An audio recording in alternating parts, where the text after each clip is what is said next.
New champions crowned, a hometown hero returns, and the 3 stages of hell. All this and more on this review of WWE Payback.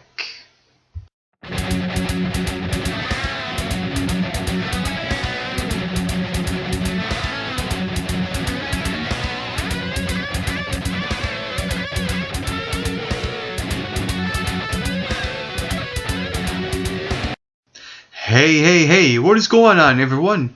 Well, I'm so glad you have took your time to spend with me right here today. I am your co-host for the MRB Wrestling Review Show, Mike McRock Wilson, and we just saw WWE Payback live in Chicago, Illinois.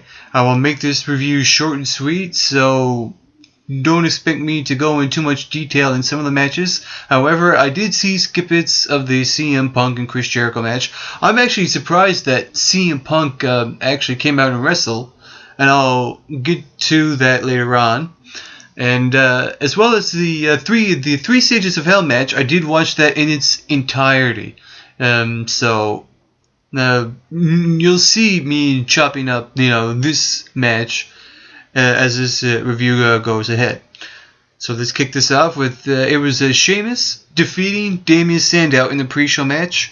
Again, I'm surprised this was in a pre-show match because WWE put all this time and effort into building this match. So I really didn't like that this match was at the pre-show. The only thing that good came out of that was Sheamus winning, right?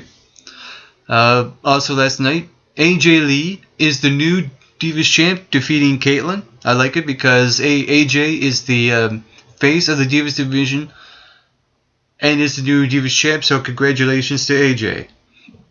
The United States Championship, Dean Ambrose defeated Kane for the United States Championship via countout. I'm a little surprised. I would rather prefer Dean Ambrose to actually get a clean pinfall victory. I would rather see that than a countout match because, it would, elevate Dean Ambrose to, more than a countout match. Which goes to show that I think that this rivalry will continue between Kane and Dean Ambrose. Also last night, Wade Barrett defended his Intercontinental Championship against The Miz and Curtis Axel. It was supposed to be Fandango, but due to his concussion, Curtis Axel had to be replaced, and I think he was an excellent replacement. And guess what happened? Curtis Axel is the new Intercontinental Championship. I like it. It's a clean, win for Curtis Axel. So let's give him the ball and let him run with it. Also last night, the Tag Team Championships were on the line. Roman Reigns and Seth Rollins defeated Randy Orton and Daniel Bryan. Now, I did also see, some snippets of this match as well, and there is one thing I noticed is that, there's a little bit of outside interaction between Daniel Bryan and Randy Orton. They collided, throughout the match, and they're sort of, planting the seeds of someone, Daniel or Orton, turning heel. I don't mind that. I don't think it should be Daniel Bryan turning heel. It should be Randy Orton. I think one day Randy Orton will officially turn on Daniel Bryan. But unfortunately, it didn't happen tonight. I'm a little disappointed at that. But at least that the Shield, all 3 members, are still champs after Payback. So thumbs up, WWE.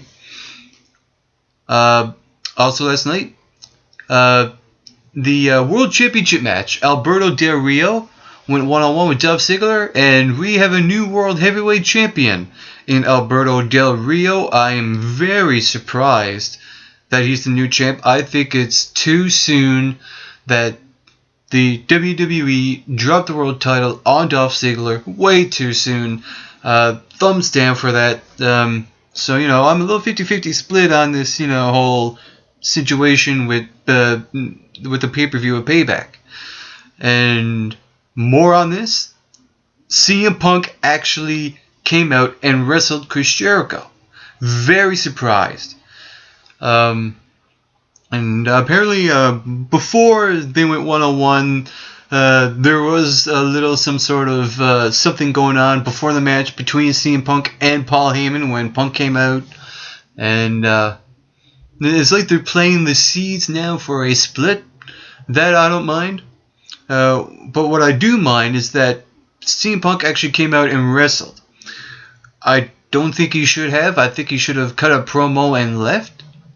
However, what made up for it was that those two tore the house down on Payback. Absolutely best match of the night. I didn't see all of it, but I did see snippets, and I did see the crowd's reaction saying, "This is awesome." So thumbs up WWE for that match. And the 3 stages of hell. John Cena faced Ryback for the WWE Championship. The first fall went to Ryback, shell-shocking John Cena and pinning him 1, 2, 3. And what I like about the Lumberjack match is that there actually was a couple of moments. And one of them was John Cena up from the top rope, landing on all of the Lumberjacks, and they're all laid out.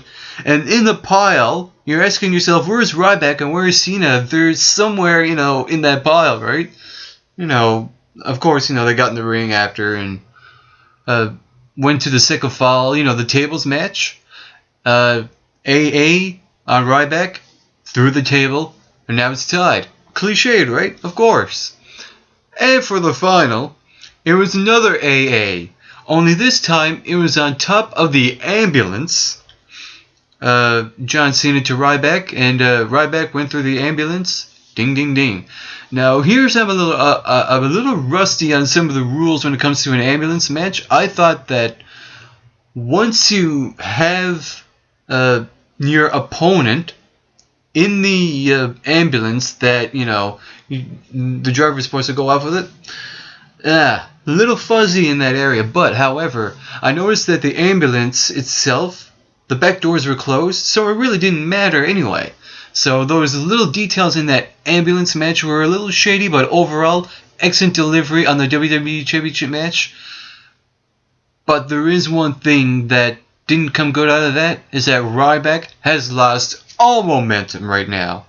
I don't think that this will...